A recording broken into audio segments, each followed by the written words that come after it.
So this past weekend, we had the choice of going seeing Bad Boys, Ride or Die, or we got to see The Watchers. You know, objectively, we may have made the wrong choice. Possibly. But you never know. It's a Shyamalan movie. Shyamalan movie. The Watchers is directed by Ishana Shyamalan. That is M. Night Shyamalan's daughter. And she's no stranger to directing stuff. She directed several episodes of The Servant. And it was just like, okay, so and Dad's producing. God, nepotism rules. So even though she's directing, she knows Dad's in her ear going, hey, you might want to try this. You might want to do this. Problem. I mean, it's possible. It's possible. Who knows? This is starring Dakota Fanning, Georgina Campbell, Olwen, Fouéré, and Oliver Finnegan. It's a four-headed monster cast. These are the people you're going to be with the entire movie.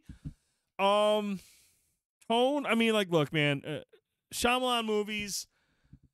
We've seen the highs and we've seen the lows and the mids, and we've seen a few mids in there. I mean, there's just the highs are the reason that I go to these movies. Yeah. The lows are kind of like he almost had it. Yeah, actually, the lows are really bad. The mids are like, oh, he almost had it. He almost did it again. But the highs are so fucking good. You're like, you know what? I'm going to see his movie. It's hard not. Like, I feel a lot of people have jumped off the boat a while ago. They do, but there's still some who love Unbreakable, and they love Sixth Sense, and they love Signs, and they're just like, I know what this guy can do with his storytelling. Yeah. I know what he's capable of, and I know what his family's capable of. The couple episodes she did of Servant were really good, and Trap looks awesome later this summer. Dad's doing that one. That's an M. Night flick. The Doomsday with Butch. I mean, Knock at the Cabin was one of those ones where it was just like slightly mid, slightly a little bit higher. But the one thing that's consistent with all of the Shyamalan movies, whether it's hers or his, they're engaging as fuck until you get to the twist.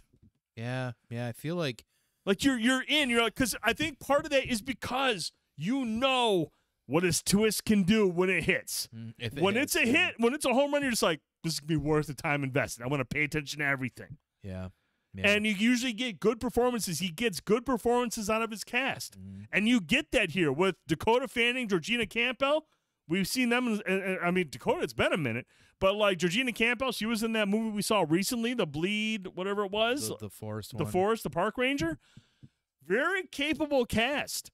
And again, with The Watchers, I was into it. Yeah. Really curious. Yeah, before we went, we had seen the reviews. People were saying it was boring. I don't think either of us or any of like you, me, or Britt thought it was boring at all. It was definitely engaging. Yeah. But it just, again, like, I don't know how to feel about this film. That's still where I'm at. I think the part of it, dude, and I want to get your thoughts on, because I feel like the biggest issue for me is it relies so much on this Irish folklore that I am not familiar with, and it doesn't do a really good job of explaining that folklore to kind of give you perspective on what's going on and try to connect the dots before you get to the finale, before you get to the twist, to have it be like, holy shit, now that makes sense. Right. That's where like the movie kind of fucking just crumbles under the weight of itself. Well, and I don't want to, because I definitely think that I really like all of his movies in some way have like a fantasy element, in some more than others. Yeah. And this definitely leaned into a lot of fantasy. Yes. And like you said, it's a lot of it's folklore as well too. And like some of it is relatable and translatable to me as somebody who is pretty big into fantasy generally anyways as well too. So when they're talking about certain things like the Fae or whatever, like this stuff I'm in some ways a little bit familiar with. But you're right, like it almost was like when you get to the reveal, which really wasn't a twist, it's almost a little. There's several of them. It's kind of like at times too on the nose. Like I don't know how to explain it. Like the when you first start to see what's going on outside of where they're at. Yeah. Like it was almost like they just kind of like, by the way, here you go, here's more. It's like, man, I kind of wish you'd held that a little bit closer to the chest. Because honestly, the false ending and some of the stuff they learned in the middle was very interesting. Yes. Like when they found whatever below them. But some of that stuff was interesting, and I think that would have been a great spot to where they could have really dove into that lore. Yep. And then all of a sudden there's more. I actually thought that some of that was like really unique and different. And I liked, that's the thing is like, I liked what they were trying to do.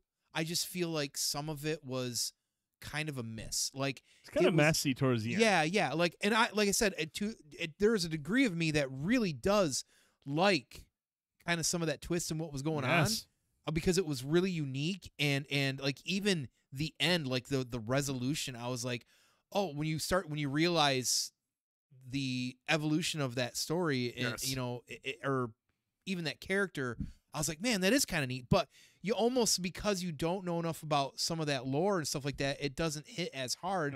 You almost have to, again, you have to stop, think about it, talk it out a little bit.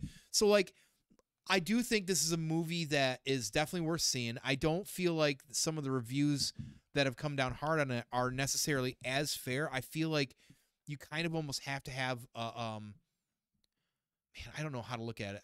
And that's just it. And I feel like this is it about Shyamalan movies. Mm-hmm. It's like, it always, no matter what you can say, and we always say this, they always take chances. Yeah. And it creates conversation. And here we are, like, and I'm having a hard time explaining how it makes me feel. Yeah. Because I don't hate this movie, and there's a lot of this that I really love. Yeah. But something is just missing in it. Something just missed, and I can't explain it. And much like Knock at the Cabin, this is based on a book. Mm-hmm. You know, there's a book that this is based on, and like I can't help but wonder, like with Knock at the Cabin, M. Night said he twisted some of the ending. He changed the ending of that book, and so I can't help but wonder how much of the book was lost in translation to the screen here. Like I said, I was into it. I was buying into it, but I just didn't get enough of the information on the lore to really understand or appreciate the ending. I mean, I understood it, but I just felt like it was kind of like half-baked. Yeah. You know, like it's not. It wasn't quite set up properly. Like it was just like you said. It was just like, here you go. Here's the finale. Here's the twist. And you're just like, oh. It's kind of like Knock at the Cabin for me. I was just like, oh. I was fully into it. Great performances from everybody involved. You know, it was entertaining. It was engaging. It was scary. It was some like moments of like tension. But then when you get to the big reveal, you're just like, oh, okay. Yeah, I don't want to say like, I don't necessarily it was predictable, but once the talking started happening, you started to kind of see like, I had you almost had a feeling because it's something, it's a Shyamalan, right? Right.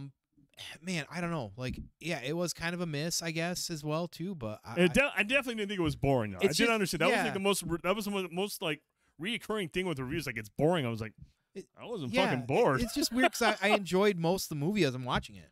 Yeah, surprisingly. So I don't know. Anyways, we want to get your thoughts. Let us know what you thought of The Watchers. I don't think it's Shyamalan's like best work, and again, this is his daughter directing this, so baby steps here. It's our first big feature film. Baby's first feature film. It's interpreting a book, and I don't know how much of it was changed for the big screen or whatnot. But like, if it's a first attempt at a film not a bad start, not bad.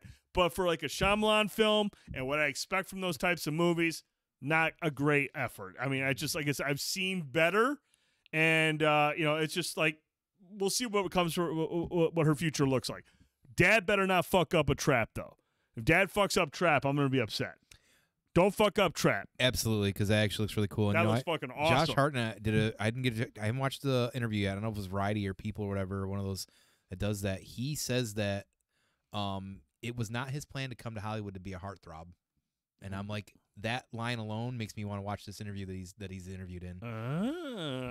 Because I feel like that was part of his problem with. I wonder if he's not a bad actor. No, and I wonder if that's why he kind of took a step back from Hollywood, because it kept getting typecast in these heartthrob things, and it sounds like a little bit older. And it sounds like this trap. And what was he in recently that we saw him? Oh, he's in Oppenheimer. Yeah. I almost feel like now he's back out of the shadows because he wants to finally fucking be out of that zone and actually act. Yeah. So. I'm really excited. And Trick, you better come see that with us, man. I'm really excited to see Trap. I think it's awesome. Yeah. Let us know your thoughts, though, in the comments